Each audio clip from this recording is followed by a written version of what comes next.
What are you doing, Sophie? You wanna go out? You wanna go out? Come on. Come on. Go here.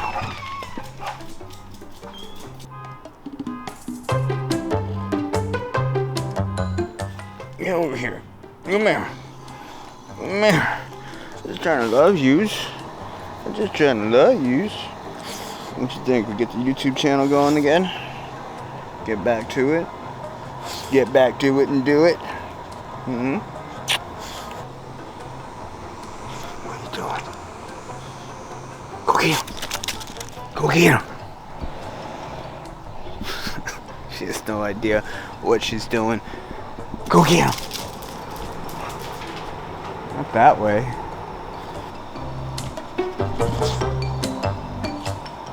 Today's the day. Oh, she snotted all over my lens.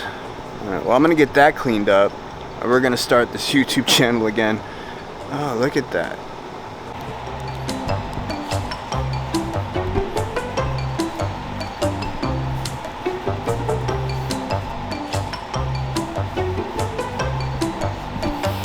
That's better.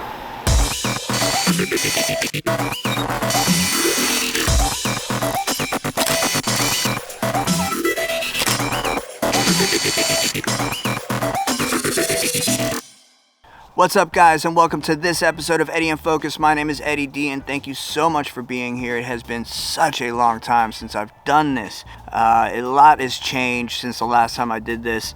When I first started this YouTube channel, I was very new to the world of photography. I posted 2 videos. I think I made probably about another 5 or 6 and never posted one of them. Deleted some and just never posted the others. And I think my inexperience was also my downfall. Even though I wanted to kind of make the channel about somebody who was just starting out and learning and going through those motions, that was also the thing that brought me down. I didn't know who I was as a photographer. I didn't know my place in the world of photography, and I hadn't developed the skills and the knowledge and the things that I needed to be successful. It's been about 3 years, 2 or 3 years, maybe going on 4, since I started the channel, since I started my journey into photography, and so much has changed since then. I'm ready to get back into vlogging and making videos and sharing what I've learned in the past 3 or 4 years.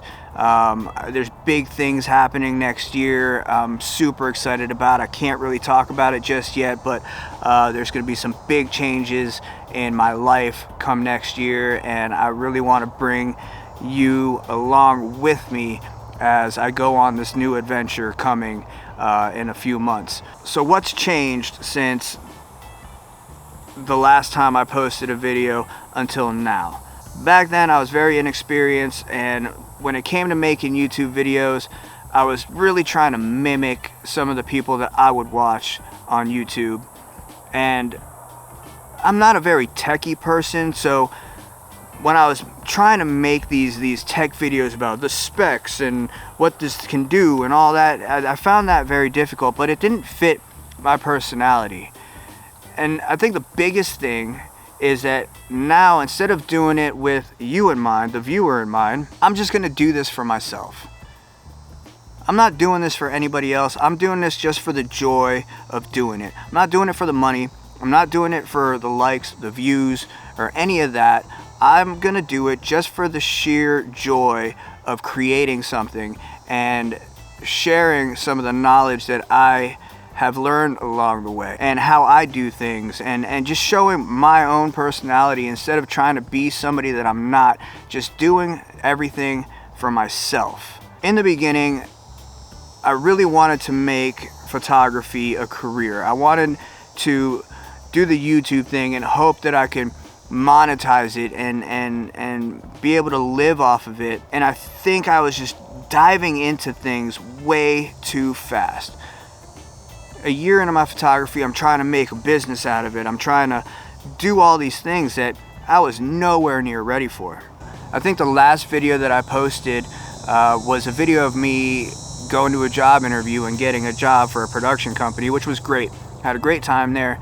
I learned a lot in the about, I think, a year that I was there, but I just wasn't making enough money to survive. I was going paycheck to paycheck. The money just wasn't there, and I ended up having to leave there. I also started my own photography business, doing family portraits. I did a couple of weddings, things like that.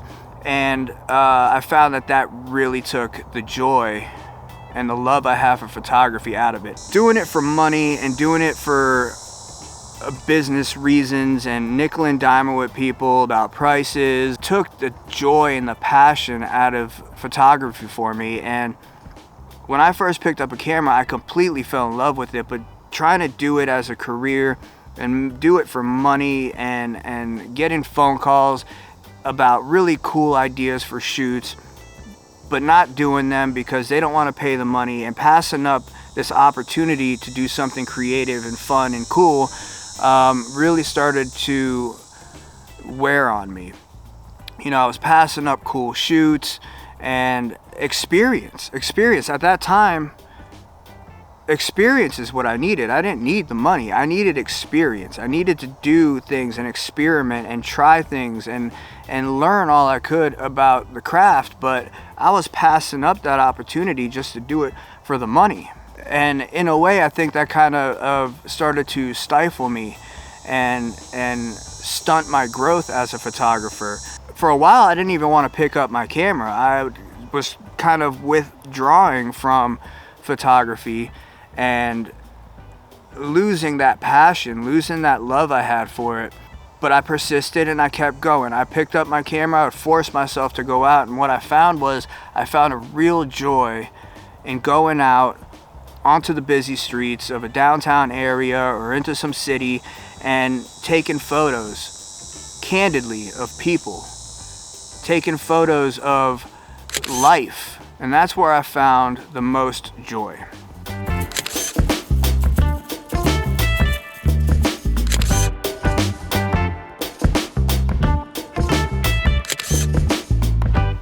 When I first started photography, the thing I kept hearing the most was you need to find your niche. You need to find that one thing that you love, that thing that you're good at. Sure, you can do these other things, but you need to find that one thing that you really love to do, that you're really good at, and that is going to be your identity as a photographer. And I hated that notion. I hated that because I didn't want to be one thing. I didn't want to be boxed in as just a portrait photographer or just a landscape photographer or just a street photographer. I didn't want to be that. I would always respond to that with, I want to be well-rounded. I want to be able to do portraits if I'm called to do it. I want to be able to do this if I'm asked to do it. I want to know everything. If they need product photography done, I want to know how to do it. And sure, that's good to know. It's good to know how to do these things and some of the ideas behind it when it comes to lighting and different things like that, understanding those things. But I found my love, I found my niche in street photography.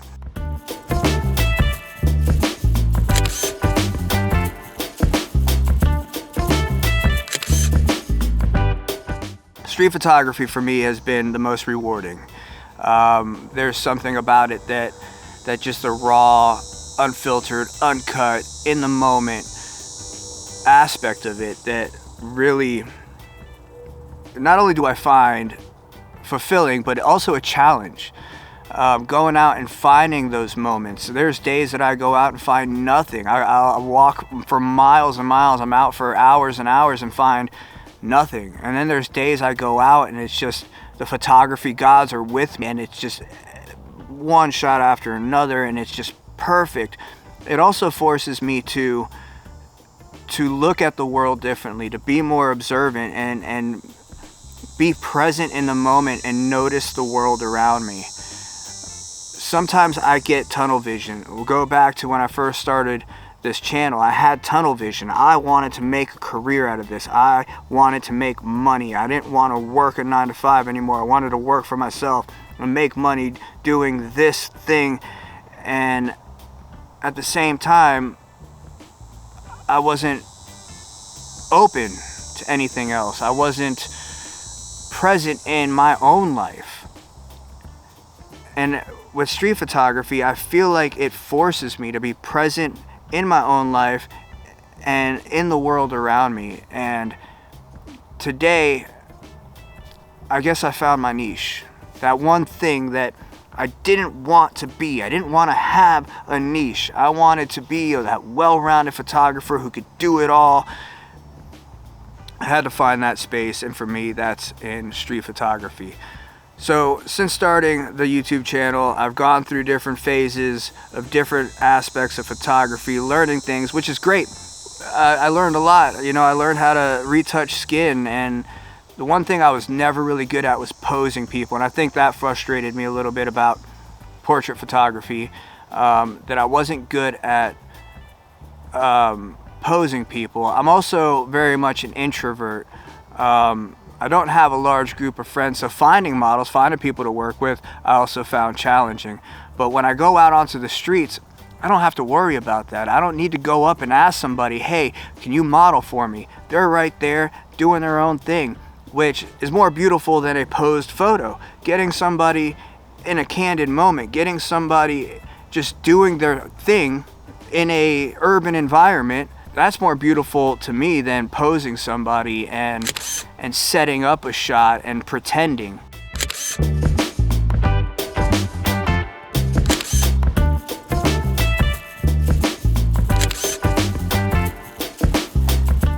Life is beautiful, and with street photography, I get to find the beauty in the chaos. We live in crazy times. There's no doubt about that. So going out on the street, I get to find those beautiful moments amongst the chaos. And not just beautiful moments. You know, I get to document the good, the bad, the ugly of life. Not every shot I get is one of happiness, where the people are smiling and joyful and all of that. There are some dark sides to life, and being on the street, I get to document and photograph that as well.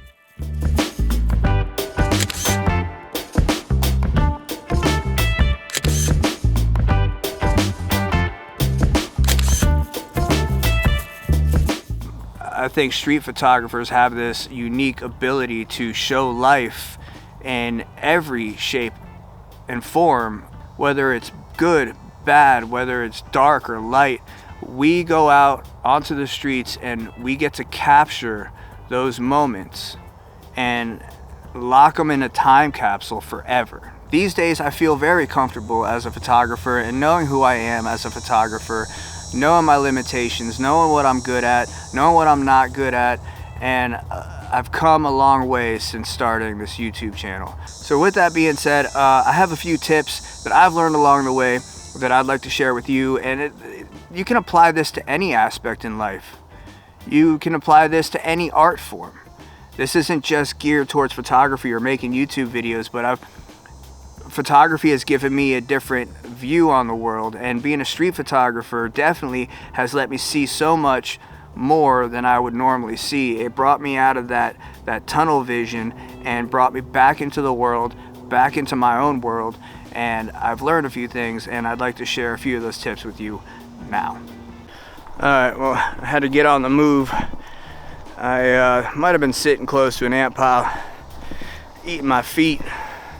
Probably should have wore shoes when out here on the nature trail instead of wearing flip-flops. I should know better. Anyway, tip number one, have fun. No matter what it is you're doing, whatever your art form, whatever you're doing in life, just make sure that you're enjoying it. So many times in life we find ourselves in places and we become miserable in the things that we're doing, and that's no way to live. Life is too short. Enjoy your life, do the things that make you happy, and if it doesn't bring you joy, get rid of it. People, places, and things. If it doesn't bring you joy, get rid of it. I guess tip 1 and 2 kind of go hand in hand. Don't take yourself so seriously. I know when I started this journey into photography and doing YouTube videos and all that, I took myself way too serious. I thought too much about what other people were going to think. I lived in fear. And fear comes from 3 things. Fear of not having control, fear of what people might think, and fear of losing something. Well, I have total control of these videos that I'm making. I'm not losing anything by making them. The only thing that was keeping me down or holding me back was that fear of what people might think. Because of that, I would take my photography, I would take making these videos way too seriously. And then I brought that into my life with the career choices that I was making, with the path that I was on, and where I wanted to take my life. I was trying to force my life into a completely different direction when that wasn't my path. And it took me 3 years to find that path. But I had to stop taking myself so seriously and just go with the flow of things. That leads me into tip number 3. Trust the process and enjoy the journey. So often we set out to reach this goal. It's on the horizon. We get in our boat, we set sail towards the horizon, but that horizon never gets any closer. It continues to get further away, and we forget along the journey to enjoy what's around us and enjoy the process that got us to that point. Me, myself, I always want instant gratification. I always want now. I want it to happen, and I want it to happen right now. And then I lose sight of the process and the beauty that there is in that process. Learning new things, taking the time to learn them, trying them, failure. Don't be afraid to fail. Failure is your best teacher. Failure is not the end, it's only the beginning. When we fail, that's when we learn the most, as long as we don't give up on it. When we fail, we go back, we try to discern why I failed, come up with a solution, and try it again. Failure is not your enemy. Failure is your teacher. Enjoy the journey, take note of the process, enjoy that process, and keep moving forward. The next tip I have for you is silence the noise. And man, am I the worst at this. Whether it's in my own head, whether it's people around me, Facebook, Instagram, it's that noise, that chatter that stops me from having fun. That noise causes me to take myself too serious. That noise causes me to forget to enjoy the journey and to trust the process. That noise holds me back from so much, and it's what stopped me from continuing on with this channel when I first started it. It's what has caused me to pull back from photography multiple times, and I had to learn to let that go. I am my own worst enemy. I can easily put away what other people say. Their opinions really don't matter to me. But when I start to chatter, when I start to hear that noise in my head, it is the loudest, and it holds me back. Over time, I have learned to move past that and to push that aside, but it's not always easy. It's something I still struggle with today, but I try. Don't let that noise, don't let that chatter, don't let your own mind get in the way. Don't let what other people say hold you back from doing those things that you love. Do what you love to do, have fun in life, and enjoy everything that comes with it. Don't let the chatter, don't let your own mind get in the way of those things. Alright, that's all I got for you today. Thank you so much for being here and following along. I hope you'll continue to follow along. Hit that like button, subscribe, hit the bell. You're not going to want to miss what I have coming in the future. We're at the end of the year. The new year is going to bring a whole new set of opportunities and a whole new adventure. I don't want to say too much just yet. I'm not going to let the cat out of the bag, but you're not going to want to miss what's coming. So for now, thank you so much. I'm going to go get off this trail because it's starting to get a little warm, but I am going to go out, find a place to shoot. So I'll bring you along on that one, but you're going to have to wait till the next video. Thank you so much for being here once again, and I'll see you on the next one.